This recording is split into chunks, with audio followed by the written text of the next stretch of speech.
അടയാളങ്ങളില്ലാത്ത പാത.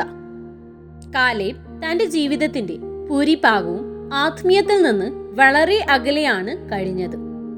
അവൻ ഒരിക്കലും പ്രാർത്ഥിച്ചിട്ടില്ല, തിരുവെഴുത്തുകൾ വായിച്ചിട്ടില്ല, ദൈവത്തെക്കുറിച്ച് ചിന്തിക്കാൻ പോലും ശ്രമിച്ചില്ല. അവനെ സംബന്ധിച്ചിടത്തോളം ജീവിതം വിജയം മാത്രമായിരുന്നു. അവൻ സാധനക്കയറ്റങ്ങൾ, പ്രശംസകൾക്ക് പിന്നാലെ പാർത്തു. എന്നാൽ അവൻ എത്രത്തോളം അവയ്ക്ക് പിന്നാലെ പോയോ അത്രത്തോളം അവന്റെ ഉള്ളിൽ ശൂന്യത അനുഭവപ്പെട്ടു.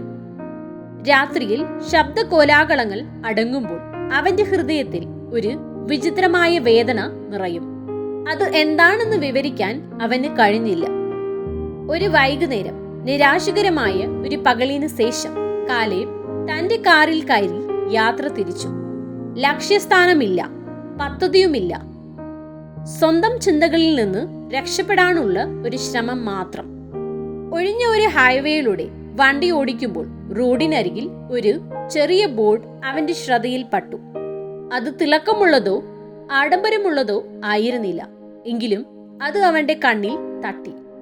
ആ ബോർഡിൽ ഇങ്ങനെ എഴുതിയിരുന്നു: അധ്വാനിക്കുന്നവരും ഭാരം ചുമക്കുന്നവരുമായുള്ളവരെ എല്ലാവരും എന്റെ അടുക്കൽ വരുവിൻ.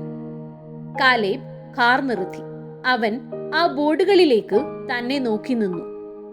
വർഷങ്ങൾക്ക് ശേഷം ആദ്യമായി അവന്റെ ഉള്ളിൽ എന്തോ ഒന്ന് ചലിച്ചു. ആരോ തന്റെ പേർ വിളിക്കുന്ന പോലെ ഒരു മൃദുവായ സ്വരം. ആ നിശബ്ദ നിമിഷത്തിൽ താൻ എടുത്ത തീരുമാനങ്ങളും കാണിച്ച ഉദാസീനതയും തന്റെ ഹൃദയത്തിൽ ചുറ്റും കെട്ടിക്കേറ്റിയ മതിലുകളും അവൻ ഓർത്തു. എന്നാൽ അത്ഭുതമെന്ന് പറയട്ടെ, അവന് കുറ്റബോധം തോന്നിയില്ല. പകരം ഒരു ക്ഷണം ലഭിച്ചതായി അവൻ അനുഭവപ്പെട്ടു. അവൻ തല കുനിച്ചു കൈകളിടയിൽ വെച്ചു, മന്ത്രിച്ചു: ദൈവമേ, താൻ അങ്ങയെ തേടുക പോലും ആയിരുന്നില്ല, പക്ഷേ അങ്ങേ എന്നെ തേടുകയായിരുന്നു. പെട്ടെന്ന് ഒരു ഉഷ്മലത അവനെ പൊതിഞ്ഞതുപോലെ തോന്നി. മൃദുവായ, ശാന്തമായ ഒരു അനുഭവം. ആരോ ഒരാൾ ആശ്വാസത്തോടെ തന്റെ തോളിൽ കൈവയ്ക്കുന്ന പോലെ അവന്റെ ഹൃദയത്തിൽ ഒരു ചിന്ത നിറഞ്ഞു. താൻ ഇത്രയും കാലം ഇവിടെ ഉണ്ടായിരുന്നു.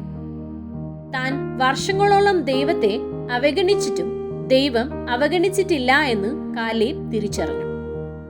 അവൻ കാത്തിരിക്കുകയായിരുന്നു, പിന്തുടരുകയായിരുന്നു, വിളിക്കുകയായിരുന്നു, നിശബ്ദമായും ക്ഷമയോടും സ്നേഹത്തോടും.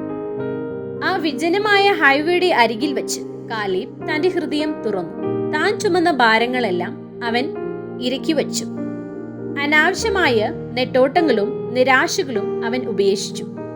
ഒരു പുതിയ സമാധാനം അവനിലേക്ക് പടർന്നു. ആഴമേറിയതും സ്ഥിരതയുള്ളതും വിവരിക്കാൻ കഴിയാത്തതുമായ സമാധാനം.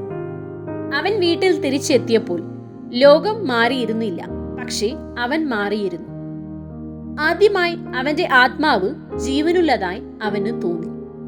ഗുണപാഠം: നാം ദൈവത്തെ തേടാത്തപ്പോഴും അവിടുന്ന് നമ്മെ തേടുന്നു. ഒരു ഹൃദയവും അത്ര അകലെയല്ല, ഒരു ഭൂതാകലവും അത്ര ഭാരമുള്ളതല്ല, ഒരു ജീവിതവും അത്ര തകർന്നിട്ടില്ല.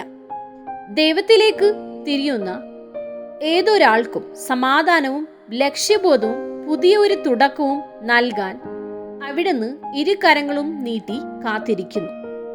എന്നെ അന്വേഷിക്കുന്നവർക്ക് ഞാൻ ഉത്തരം നൽകി, എന്നെ തേടുന്നവർക്ക് ഞാൻ പ്രത്യക്ഷമായി. ഏശയ്യാവ് 65 1 വാക്യം.